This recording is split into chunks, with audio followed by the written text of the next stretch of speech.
Okay, so this is a telescope by a company called Starlight Industries, and apparently there's a pretty die-hard following of hobbyist astronomers that like to use these units.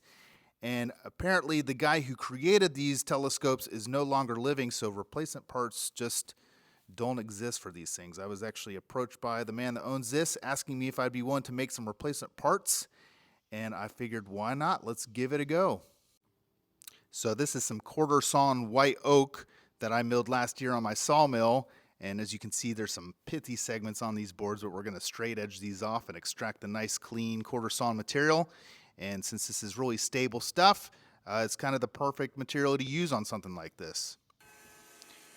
Okay, so I actually glued up a couple blanks for these oak rings that needed to be fit on this telescope here.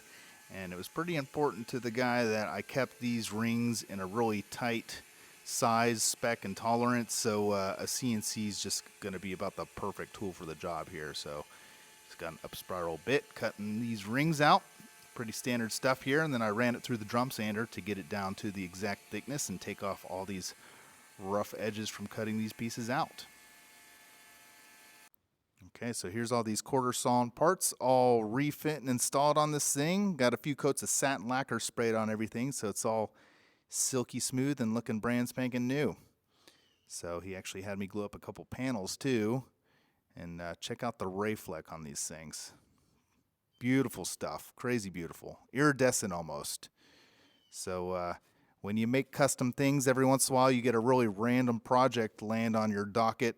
And this is one of those things, but it was kind of cool to see it through from a log to lumber to parts of a telescope.